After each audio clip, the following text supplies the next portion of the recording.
Today is September 9th. We are here in Sunset with Oliver Mayeux, and this is an interview for the Language Keeper interview series. Oliver is part of the UK contracting system, so this is an interview that he is going to own, but a copy of this interview will be available on YouTube until he revokes that license. So yeah, ready? Let's get started. Yes, okay, sounds good. Yeah. Great, so I guess we start all interviews by just tell me your life story in about 5 minutes. Okay. My name is Oliver Mayeux. I used to pronounce my name Mayeux until I really started to do research in Louisiana, which I guess is kind of part of the story. So my dad is from Louisiana. His family has roots in Avoyelles Parish. I mean, they were in Avoyelles Parish, but then moved down to Chalmette. So my dad, I guess, would say he's from New Orleans. And my grandfather spoke French, and everybody spoke French in that generation and before. My mom is from the UK. My parents met in New Orleans. My mom was already living in New Orleans, and they were introduced by a mutual friend. So then I guess I enter the picture a few years after they meet, when they've moved to London, England, where I was born in 1992. So I was born and I grew up outside of Louisiana. And we lived in London and then moved to Scotland and then to Nigeria. And I moved back from Nigeria to Scotland when I was about probably 11 or 12, I guess. So I moved back for high school, I guess is what you would call it in the States. Middle school, high school. And I had always been, somehow interested in language. I think it was living in Nigeria that really turned something on for me, because we spoke Nigerian Pidgin in the playground at school, and Nigeria is a country which is very linguistically diverse, hundreds of languages. We were living in Lagos, where Pidgin is the main sort of language used, also like a standard Nigerian English, but Yoruba is very, you can hear Yoruba all around, and Igbo and Hausa are also spoken, which are sort of the big languages of Nigeria, plus all of these other languages. So there was this kind of input going around, and I guess that's part of why I became somehow drawn to languages, studying languages, constructing languages. I was really interested in making my own languages as a teenager. And I used to read, language books, grammar books, dictionaries for fun. I really somehow found something in that. So I was kind of doomed to do something to do with languages, and I knew I wanted to study languages. I mean, I was very insistent on that. It was a kind of compulsion or obsession or something that I was spending hours and hours every day as a teenager doing that. And then I heard about linguistics, which seemed like this subject which would allow me to, learn languages better, I thought, construct languages better, and generally just learn about more and more languages. So I studied for undergrad at what used to be called the School of Oriental and African Studies, University of London. Now it's just SOAS, University of London. And I went there when I was 17 and entered the library, which was like my dream place. Like I had been waiting, all those years of my life to be able to see all of these books that were descriptions, grammatical descriptions of languages from all over the world. So that was a kind of, I think that was the moment when I realized, okay, there's a lot more to learn than I ever thought. I majored in Korean language and studied it for a year in Seoul at Korea University. And then later in my degree, I also added Yoruba because I wanted to get back in touch with the languages of Nigeria. And I could still I still felt like I had some Yoruba somewhere in my brain that I wanted to figure out if I could reactivate. So I used to go stack to stack in SOAS Library.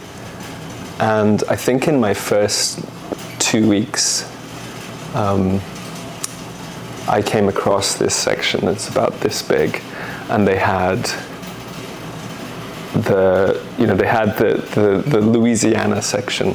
They had a couple of books on Louisiana French, and they had a copy of Ingrid Neumann-Holtschuk's 1985 grammar of Creole spoken in Breaux Bridge, Louisiana, and then an e-book copy of Tom Klingler's study of Pointe-Coupée Creole, which then I asked for my Christmas present or my 18th birthday, something like that. So there was a moment when I opened that book and I felt like, okay, this is just what I want to do, because somehow it connected this thread of growing up outside of Louisiana, but hearing about Louisiana, having family in Louisiana, hearing about language spoken in a family which was no longer spoken, being kind of disconnected. Also this love of languages. So in that, it sort of triangulated. And I thought, okay, I would like to do a PhD on this. So I did that. And that was really cool because I got to actually do field work out here. And I did my first proper stint of field work in 2017 for about 3 months, based in Arnaville. And that was just, as a personal point of development, it was kind of crucial. I think I matured a lot as an individual, but more than that, it was sort of a feeling of, coming home in a way. So much that had been sort of maybe dislocated or uncertain about that part of my identity fell into place in a very intuitive way, I guess. And so I've been following that scent in a way ever since then. Yeah. And what are you working on now, presently? Good question. Did you, I guess for the audience, did you finish your PhD? Yes, are you working on your PhD? Yeah, so I finished my PhD in 2019. And then did a year of kind of adjunct teaching while applying for jobs. And I got really, really lucky, also because I had a lot of support and good referees writing those reference letters. And I got what's called a Junior Research Fellowship, which is something at the university I work at, which is University of Cambridge, where I did my PhD. And that is a kind of 4-year unsupervised postdoc. So pretty nice, yes. Also with money for doing field work.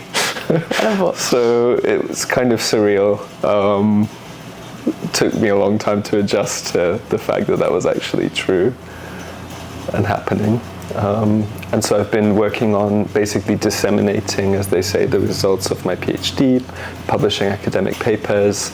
I'm working now towards a monograph, a book, looking at the history and development of the Louisiana Creole language from the perspective of how languages change over time.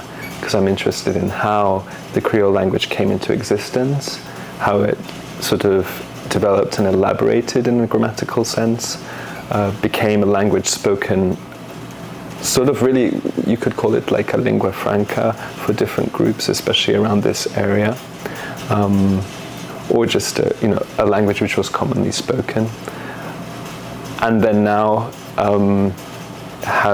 is spoken less and less by fewer and fewer people. So I'm interested in that whole history, plus the effort to reclaim, revitalize the language. So that's the kind of book that I'm working on right now. Yeah. Awesome.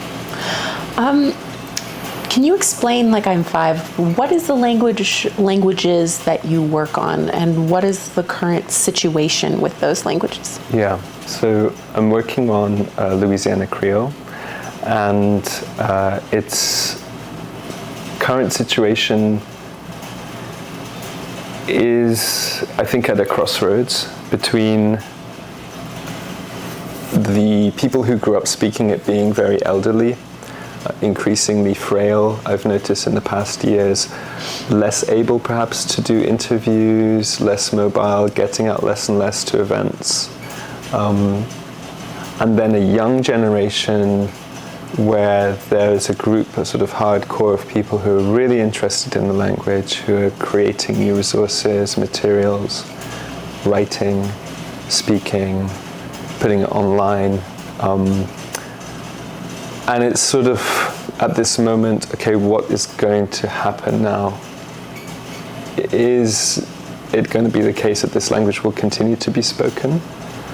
Or will that reclamation effort be sort of a flash in the pan?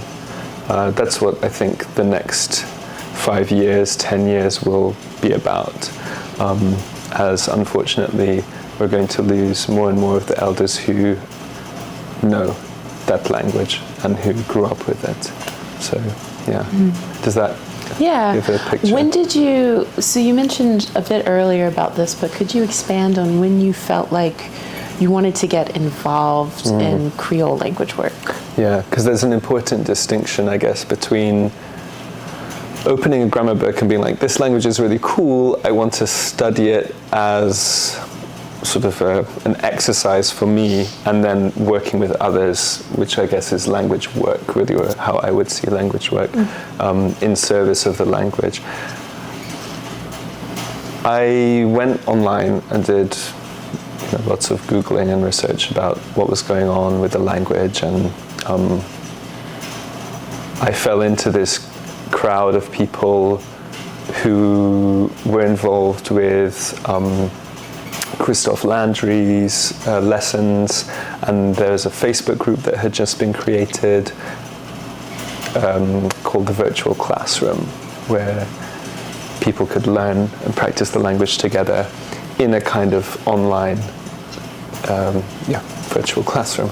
And so I entered that space and I started to learn the language. Christophe actually happened to be in the UK at that time. He was doing his PhD in Sussex, which is a couple of hours train ride from London.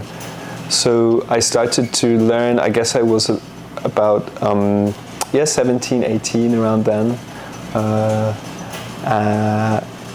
It became natural for me because the language was so interesting and I loved it so much. I loved learning it.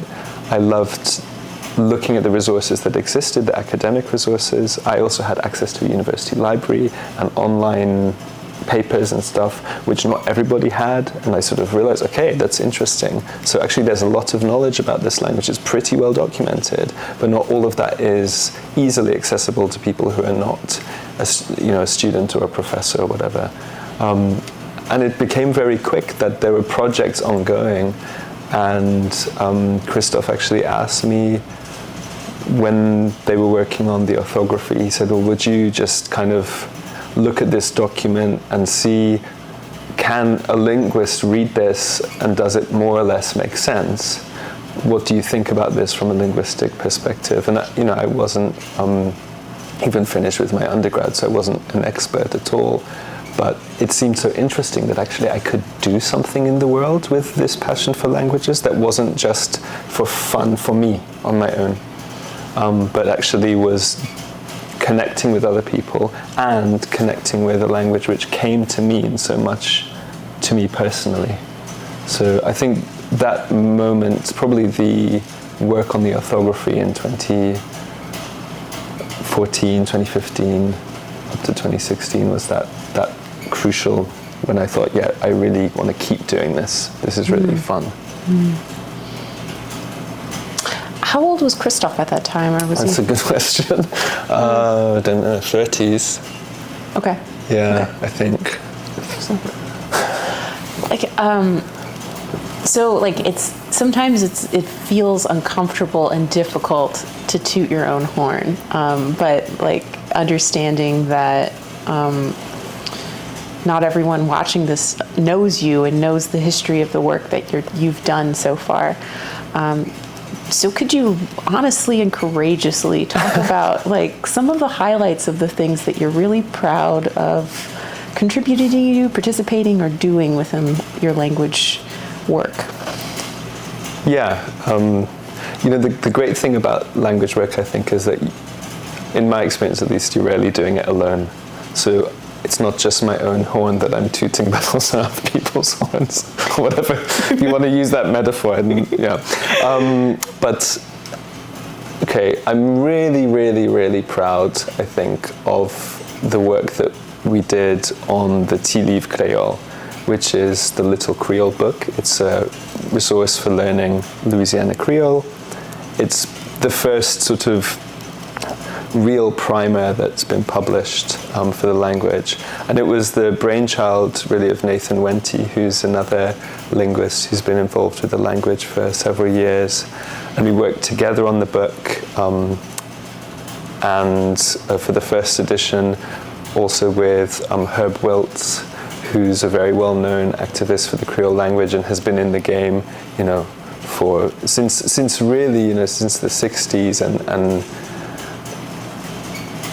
he lent a really good perspective to the whole project. So it came out in a first edition, a sort of PDF public domain, and then we worked towards a second edition, expanded, updated, more input, especially more input not only from Mr. Wiltz, but of other people, like at the Creole table in Parks, other people who grew up with the language, who know about it. And then from Adrienne Guillory Chapman, who lives in Chicago. She's a teacher, and she's a very good speaker of Creole, having learned it as an adult. So she has a great perspective as an educator on that. So that collaboration was fantastic. Jonathan Myers did an amazing job of illustrations, and we got Irina Wang, who's a designer, and she had worked on language reclamation materials before, and she put it together in this publishable. So it looks like a fantastic, real, colorful book. And for me, every time I look at that, I think, wow, we really did something. It's actually in the world, and probably by the time that this interview comes out, we will have sold 1,000 paperback copies. Wow. We haven't made any profit off that. Maybe we should have put $5 in a pot somewhere for other projects, but we just didn't want to mess with making any money. But it's so cool that 1,000 people have looked at this book.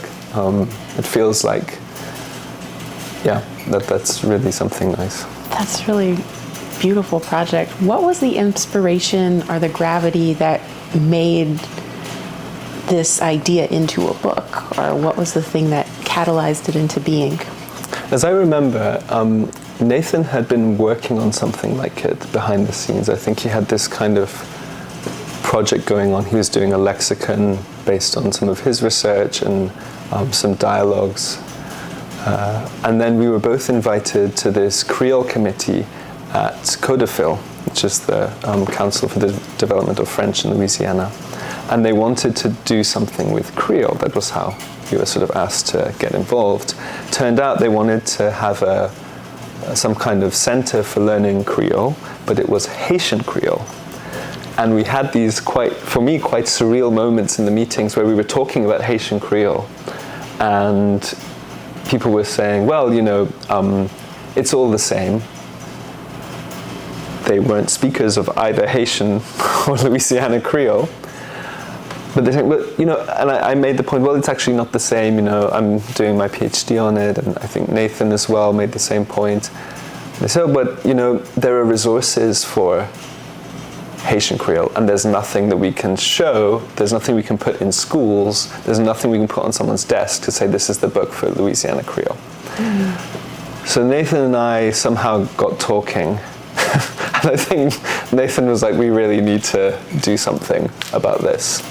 And he started work on it, and then I started work later on with him on it, and we kind of together developed it. But it was clear that there had to be something that, even if it wasn't perfect, had to be out pretty quickly, and had to be out saying, no, there's actually a book for Louisiana Creole, even if it's not perfect, because we thought, well, probably not going to even read it. I mean, they don't know Haitian Creole or Louisiana Creole. So that was a kind of pretty good impetus. And then once that had been out and the Creole committee fizzled out, then we had time to develop something that was much more, just much more well-rounded as a resource. Yeah. And so this, so the original book was not what you're talking about, but like the well-rounded resources, what you're talking about? Okay. Yeah, so they're both sort of a continuation. The second edition is the one that's in print, in color, with, and updated. The first edition was this online PDF, but you could print it off and show someone, look, here it is. It exists, yeah. And are you saying that there was a third edition, or is the second edition the one that you've sold? The second edition, is the one we've sold that many copies. That's really awesome. That's really beautiful. And when did the first edition, when was that published? Or good ebooks? Question. Yeah. I don't know. May have been 2018, okay. I think 2018. Mm-hmm. Yeah. And then the second edition? October 2020, I think. Okay. I remember it happening during the pandemic. I'm pretty sure. Awesome. So that seemed like something that you automatically, you just knew that was something that you were proud of. Are there any other things that you're thinking that you're really highlights of your work? I think it's hard to put a finger on it because, there's stuff that I guess, like my academic work, my PhD, stuff like that. Yeah, I'm happy about that now looking back. I mean, I've struggled a lot with kind of imposter syndrome or feeling like my work is rubbish or whatever for a long time. But I can say now that, I'm happy with most of what's out there, maybe. But that's, for me, not so interesting. The stuff that I would say that's really nice is kind of just the relational aspect to the community that we've made makes me feel really happy when I think about that. Like being in touch with people and like regularly just texting friends in Creole, or having people say, oh, I'm really interested in this language, or having someone say, oh, I've read the tea leaf, and how can I learn more? What's next? Because I've already worked my way through it. And then they show me their annotated copy, and I'm like, wow, that's so cool. So that's intangible. Mm-hmm. And it's definitely not, it's not at all to do with one person's work, but it's like you put your little stone on the pile, and then you see, wow, actually we can do something pretty cool. Awesome. Yeah. What, when you're talking about the Creole-speaking community, or what do you mean by that? Good question. The first problem is how you define Louisiana Creole relative to French. Okay. There are linguistic criteria we can use to draw a more or less defined boundary between the two. So, for example, in Louisiana French, people will typically use pronouns like je, whereas in Louisiana Creole, they'll typically use mo. But sometimes you hear people say mo je. That's a mystery that I'm interested in untangling in my academic work. There's also the question of how people identify the languages that they speak. So aside from the linguistic criteria, which in a sense are a bit abstract, like pronouns, I mean, very few people are thinking about pronouns in their everyday life. The people who speak the language themselves may call it, for example, Cajun French, French. Others call it Creole French, French Creole. Just,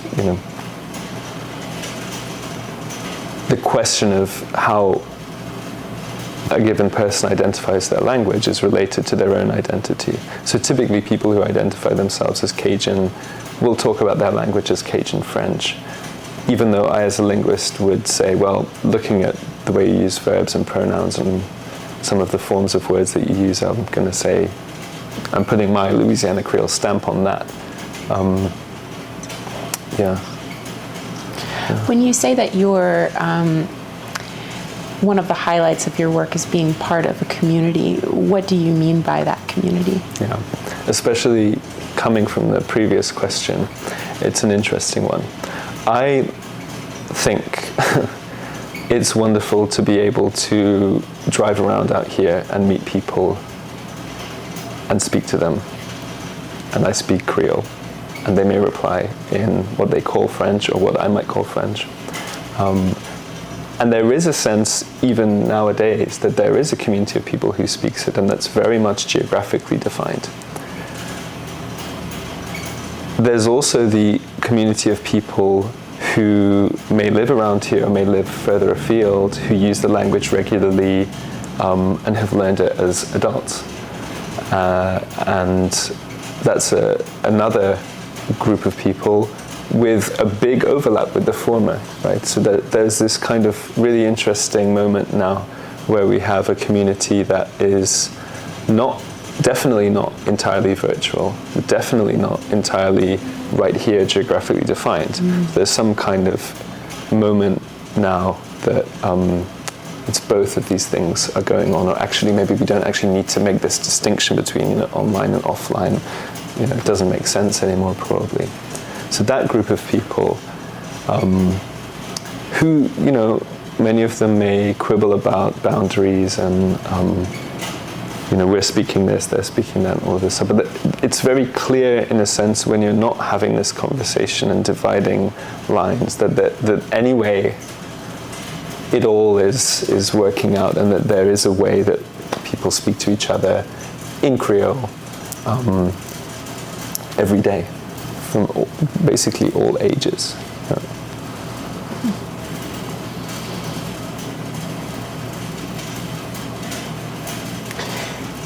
What do you find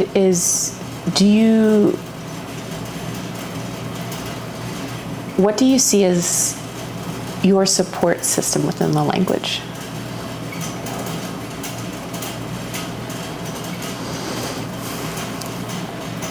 I think amongst the people doing language work, it's a pretty tight-knit group. I think we call each other often to ask for input on things which are going on, both concrete language-related projects and just personal stuff. Questions about how we do things. By now I've been working in academia long enough that sometimes I can help with stuff like editing. I think I'm not super good at grant writing, but I'm learning things about that from people then who are really good at grant writing. So you can, even for those kind of quite abstract things, help each other, get support.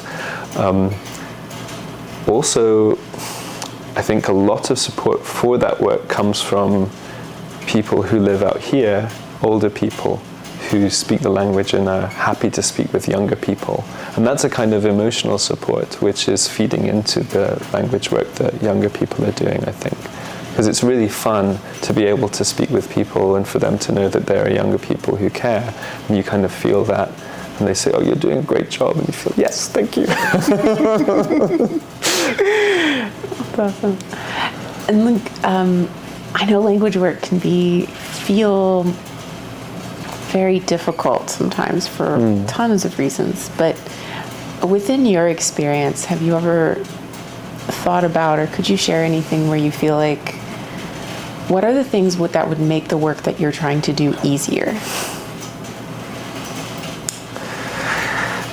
Time and money, the things that everybody would like. How would you use that time and money? Good question, yeah.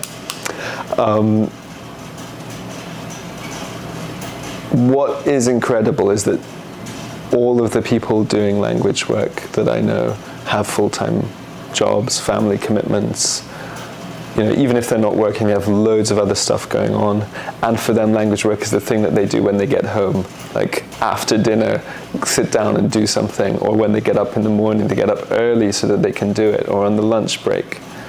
I'm one of the very few people who is kind of, or has been, you know, until my contract ends next year, able to have a job where I can kind of do it as part of my job. It counts as part of my job. I think having time and money, like if somebody could be paid a day a week to do language work, that they were able to have that space. The way that it would professionalize, valorize, make people feel like what they're doing is really hard work, actually, and not just a hobby, but it's really hard work. That would be, I think, a huge boost in morale. I'm worried that people get burnt out after working so much for several years, and it's frustrating. You run into all kinds of obstacles, and you're always swimming against the tide, it feels like, at least in terms of, you know, let's say the broader fate of the language. Nobody's getting any younger. So I often worry about people burning out, also including myself.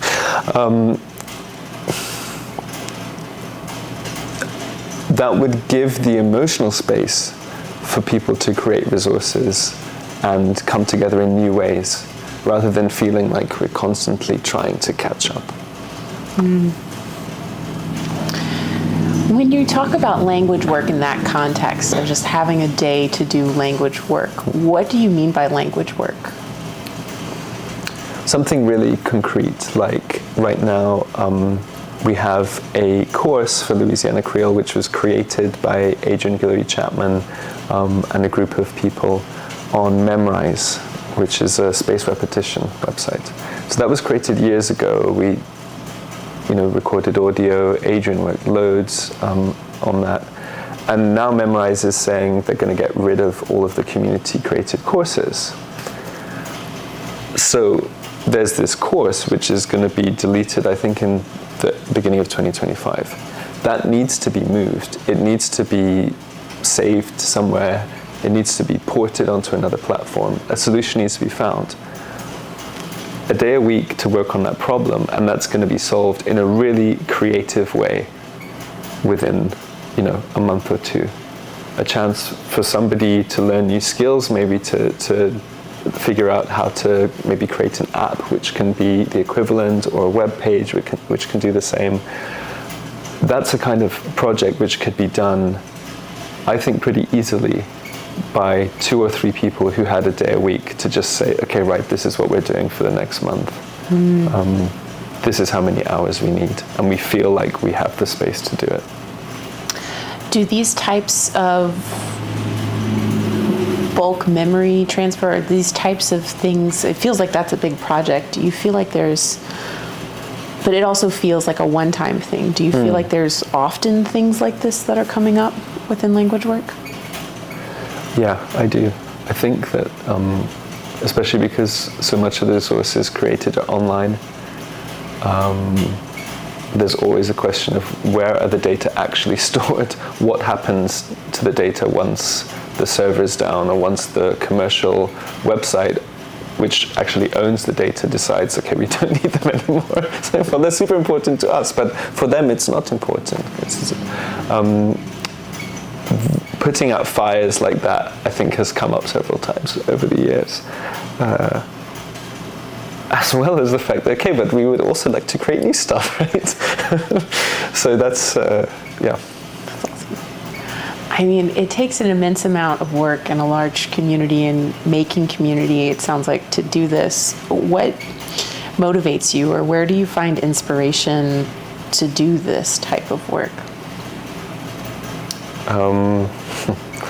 I think when I come out here to Louisiana and I can have this amazing moment of being like I was in Walmart in Karen Crow and a lady started talking to me about something on the shelf. I was getting it down for her. And then she said something to herself. She said, "Oh, mo pole sa. I don't want that." And then I just looked at her. I said, "Tu parles Creole? You speak Creole?" She said, "Oh, mais ouais." And then we started to speak Creole. And it was just such, we were both having so much fun in that moment. Every time that I come out here, there are experiences which are fun like that, but also really, really moving when you have the chance to interview somebody and they talk for an hour about their life, having grown up in Jim Crow, Louisiana, what that was like for them, the stories that I've heard over the years, which, you know, for me, it's like, this is the most important thing in the world, is how I often feel when I walk out of an interview. Like I want to just set up a stall on the street and just say, "Look, come and listen to this person's story. You all need to know this." It always gives me so much motivation. And even if I feel sometimes, especially in my academic career, like, oh, I'm really done with this, I'm so tired. Those moments, I'm like, well, I can't stop. It just, really boosts me up. When you're thinking about the expanse of work that has to be done and you as a person, if there were 3 of yous, if we cloned 3 Olivers, what would you set them to do? Yeah, it's a funny question. Definitely one of me is enough for me right now. It's too much already, but I think, is it really, really cynical if I said I would just ask one of them, please could you just go and do some kind of very stable, standard job and make money? If that's okay, just so that the other 2 of us can get on with the real stuff. Because that balance is really tricky for me. And then maybe the other 2 of us can team up and do some good field work, make some good recordings. It's really fun when you're more than one person doing that, I think. And although it'd be a bit tricky because we would have the same perspective, which would be a bit boring. Yeah, so maybe one I'm just going to do loads of transcription. That's good. Yeah. It's a similar question, but slightly different, is say you have 3 paid interns. Okay. What would you set them about to do? It's my dream scenario. Yeah. Honestly, if I had 3 paid interns, it would be such a great chance to train up some field workers to do recordings at this really critical moment. I mean, as much as there's really good documentation for Louisiana Creole already, my feeling is it's not only about, documenting grammatical constructions, but each person's story. So we could have 3 trained up new field workers going out there doing interviews and working with this data in a way that makes them accessible to people who are trying to learn the language. I think that would be super important. So yeah, I think that would be what I would do straight away. Stuff like transcription and all of this is really important as well, but I always feel a sense of urgency with interviews. As many, I know that people have done lots of interviews in Creole, but I am always thinking about, every time I meet someone, I just think, I want to interview you. And I had a research assistant over the summer in Cambridge called Ben Reeder, who's an undergrad student at Cambridge. And I asked him to work with some of my recordings to time align them in Elan. I had already transcribed them, needed to time align them and worked with that. He was great, not speaking Creole, but trained in French and linguistics. So I think it's really possible to have 3 paid interns if there's any grant organizations are watching. Let's put that up there. It could make a real difference just to have 3 people who are trained to do that kind of work, because it would form a pipeline to creating new resources based on the naturalistic speech of people who grew up with the language. Mm-hmm. When you talk about a pipeline for new resources, what do you mean by that? Can you describe that more? I think what needs to happen is for people who have been learning Creole for a while online to come into touch with naturalistic speech data, people who are telling their stories or talking in a way. But that's a big leap, you know, if you've worked your way through maybe the Tilif Creole or the Memrise course and you have some, you know, some foundations in the language, there's still a step to be able to really hold your own in a conversation, in a dialogue. So I think there's a way in which we have a great archive of Creole speech, which would be wonderful to use as a learning resource. The question is, how do we connect those 2 points? And I've been thinking about that for a long time. But that's the sort of pipeline that I would love to see happen. Also because then it means that the recordings made by linguists or other interested people, like people recording their grandparents, aren't just kept somewhere or used as a kind of archival resource, but that the archive is living and that it's something that people can sort of virtually walk into and look around, even if they don't have an academic background, or even if it's their first time, or even if they just stumble across it. Yeah, I would love that one day. How much of Creole is being passed down or picked up digitally versus picked up with interpersonal transfer? That's a good question. I think now it's probably safe to say that it's mostly digital. I know very, very few families who have passed on the language to people in my generation or younger. I don't know anyone who's under the age of, I think the youngest people I've met are like early 50s, very youngest. Maybe one guy in his late 40s. Those are the exceptions because they were perhaps raised by a grandparent. So it's mostly digital.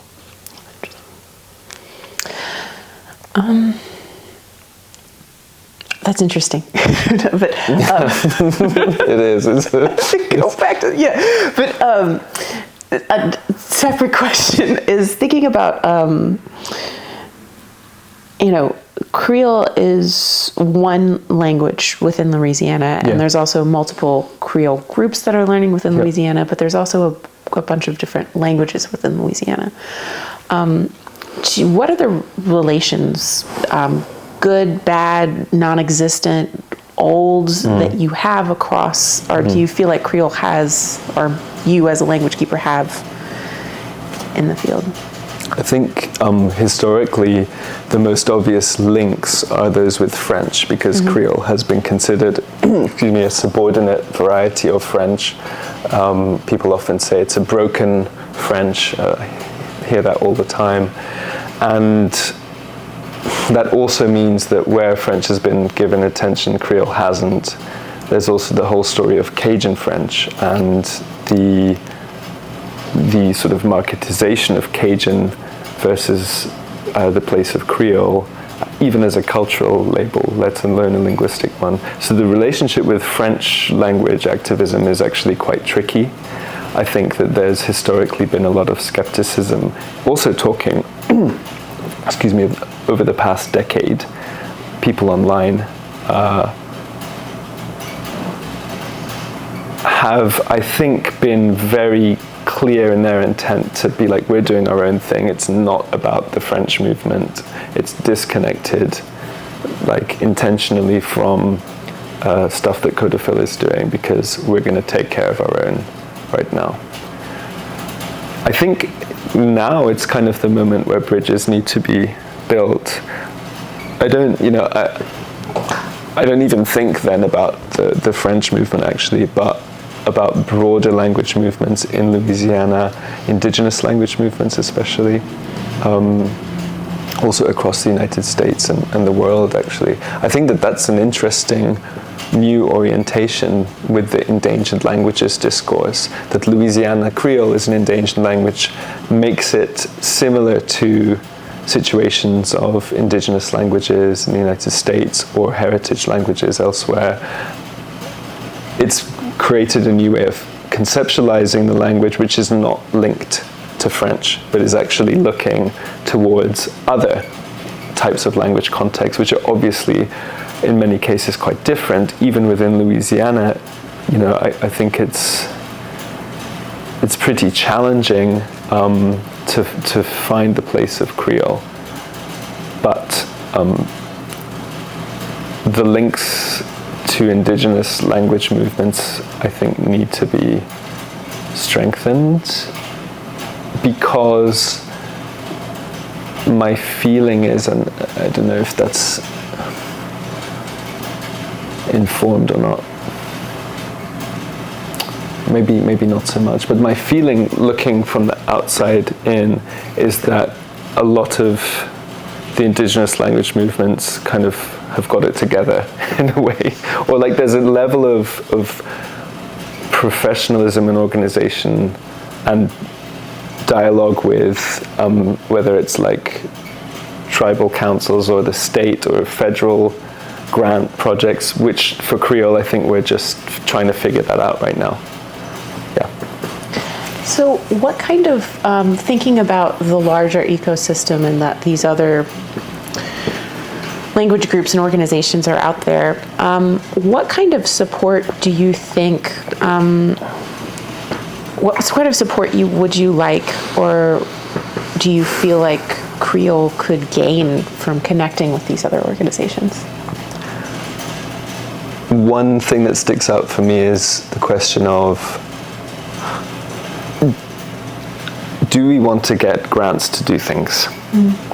Because back in the day, that was never a question. People were just doing things in their spare time, which is kind of cool and fun, but also has many downsides, some of which I mentioned earlier. If we want to get grants and form organizations and professionalize or kind of have relationships with state entities or whatever, how do we do that? How do we do that in a way that is productive, safe, and that works for people involved and isn't just like overwhelming? I think that there's an overwhelming amount of bureaucracy in a lot of grant writing, at least from my perspective. And you're making promises about things which are not super clear sometimes in terms of what your actual output will be, which always makes me feel a bit like, okay, I feel not so sure that I want to actually say this. So support in that concrete sense, training in that concrete sense, or like workshop, like, okay, this is how you do it. These are the things that you need to do, or even just, this is how you organize a meeting to talk about it. Otherwise, you just look at these websites and say, oh my goodness, like, what the hell, you know, pages and pages and pages of information. And just think, well, okay, I'll do that tomorrow, you know. So that kind of thing would be super helpful, I think, yeah. Thinking about Creole's strengths within this, or your work as language keeper, what do you feel like you could bring to relationships? What kind of experience do you feel like you've had with Creole languages that you could bring to starting these new relationships with other groups? That's a good question, yeah. I mean, I think by now I have something of a sense, I think, of how the online movement has gone so far. I'm not super up on TikTok and all this. I really need to learn about it to figure out what that's going to be. If I even can, I don't know. The academic perspective, I think, is also helpful because I've been in academia for a while. The writing, this sort of thing. I think that would be helpful.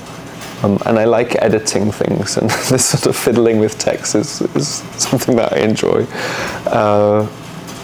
So that could be a contribution. And I think in general, the Creole language in Louisiana, but also Creole languages globally, they challenge a particular part of our conceptualization of what language is, and specifically in colonial or post-colonial contexts, because they don't easily fit into one basket. You can't say, oh, this is a language which was imported or which came with colonists, like, say, French in Louisiana.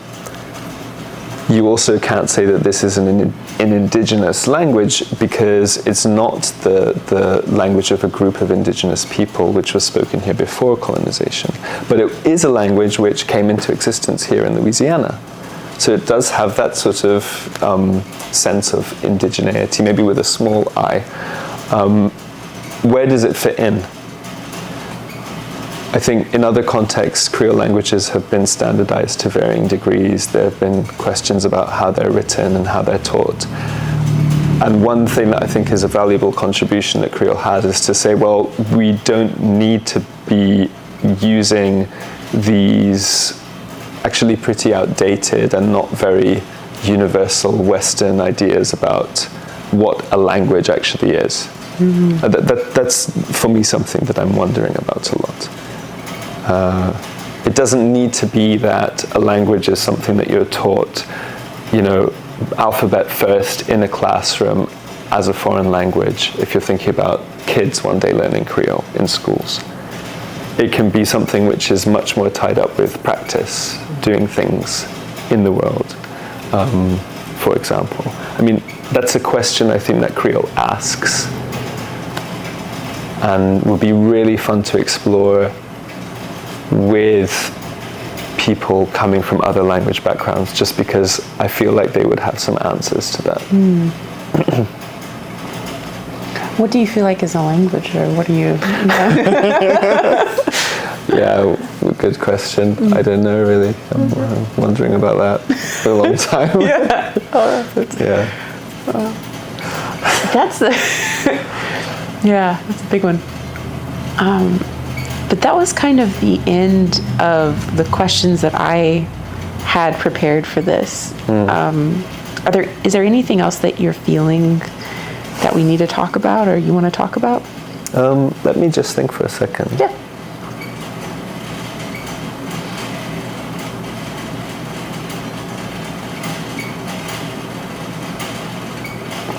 I don't think so. Yeah, just that this has been really interesting,